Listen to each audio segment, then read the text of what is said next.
her at a club. First thing that came to my head was making love. But I didn't want to come off like a thug, so I just rolled with it. I mean, push comes to shove.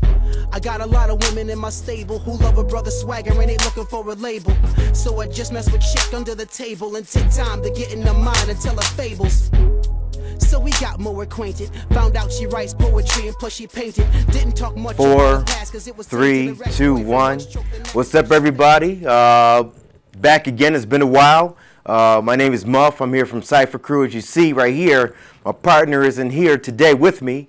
He's basically getting this early Rick Ross on. And to people who know what I'm talking about, congratulations to my man Kid, because he's the latest corrections officer right on the with New York State. So, congratulations to Kid, but he's got a lot going on right now. So I'm trying to hold down the fort in the meantime. So, it's not going to be as good as when I have my man here. I really wish he was here, but, I'm here, so I'm trying to get it done. And I was really inspired to do this review that I'm reviewing today. I'm going to be reviewing Pharoahe Monch's post-traumatic stress disorder CD.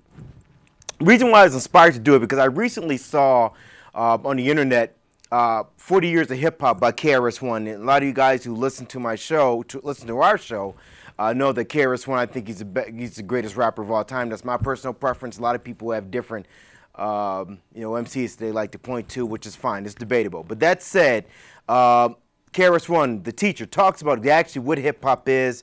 Hip hop, hip being aware, hop being movement. From hip hop, there's a collective consciousness. From a collective consciousness, you get, you're breaking, you're MCing, you're graffiti, and you're DJing. So once everybody is on the same page, thinking the same way, under hip hop, it usually breaks out into one of those 4 elements that I just told you about here.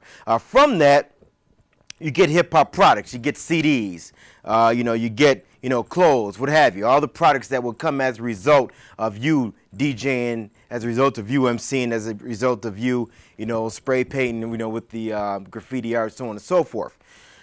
Why is that relevant to what it is we're talking about?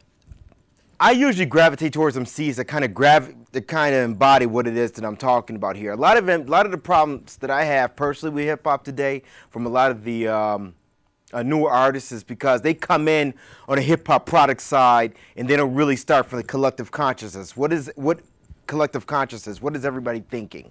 Pharoahe Monch, been around, as you guys know from his days, Organized Confusion with Principal. These guys, Fudge Pudge, back in the day, the first album that Organized Confusion put out, Fudge Pudge was a really dope song. Going forward, he goes solo. Internal Affairs, which is the first solo album by Pharoahe Monch. Simon Says, everybody knows that. Everybody get the F up, so on and so forth with the hook. It was like the bomb joint back in the day. That was like in 1999, 2000 when that came out. Then he waited almost 10 years, well, literally 8 years, to put out Desire, which was his next solo album. From that, in 2011, he put out War, which is We Are Renegades, which is the acronym for We Are Renegades. So it brings us to 2014, PTSD, post-traumatic stress disorder. Overall, the production on this album, for the most part, reminds me of something that LP would have did or the Bomb Squad would have done. The first single, or the first song that I've heard from it was Bad MF, Bad Motherfucker. It's produced by Lee Stone. The song is absolutely banging. And it does sound kind of Bomb Squad-ish if you listen to the song, if you heard it before. That's one of the standout tracks in the song. So before I actually heard the album, Bad MF had been out already for a little bit, for a few weeks. So I'm wondering how the rest of the album is gonna sound. And I'm pleasantly surprised. So I kind of start with some of the tracks that kind of stood out for me. Time 2. Let me back up a little bit. Production-wise, on a production again, Lee Stone. Did a couple of tracks on here, but who really stuck out for me production-wise on this album was Toronto's own Marco Polo. If you guys have been listening to me a little bit, I've talked about Marco Polo when he put out Port Authority. He's been out for a little while. I think he put out a beat or two on a Long Hot Summer by Master Race back in like 2007-ish, give or take. His production style, it had to grow on me a little bit, but I think he really kind of showed his butt off on this one because Time 2 was off the hook. The Jungle by Marco Polo. Incredible.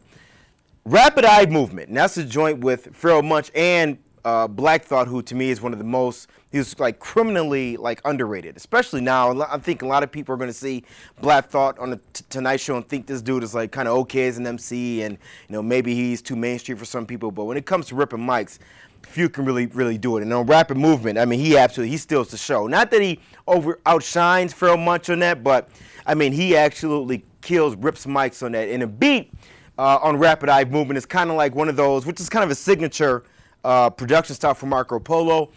Sounds like a cop car chase from like the 70s or 80s or something like that. That's what they're rapping over, you know. So it's like off the hook to me. You know, Damage. The hook for Damage, the song Damage. I guess Pharoahe Monch uses the LL Cool J. You know, listen to the way I slay from Mama Said Knock You Out as the hook. It's kind of dope.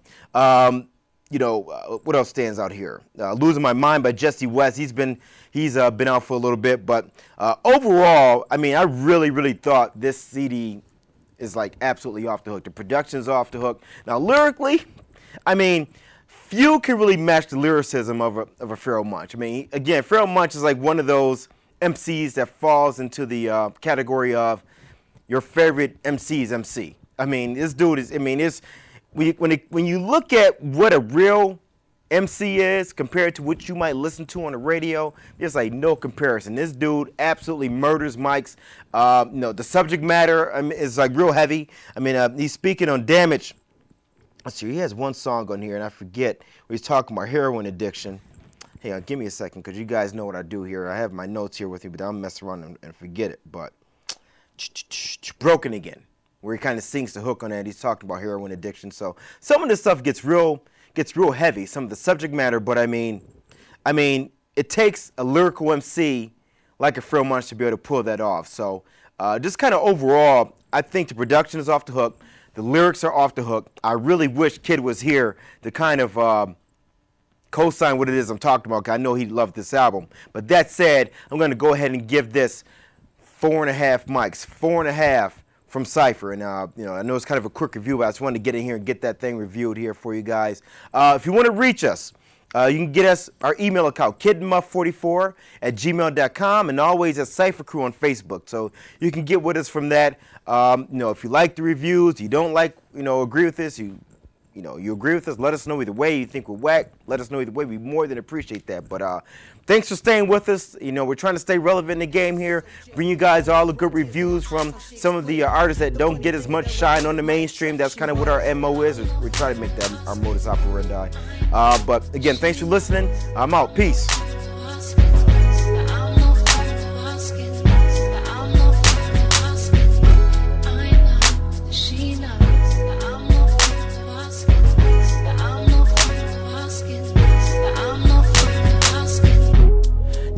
Time together.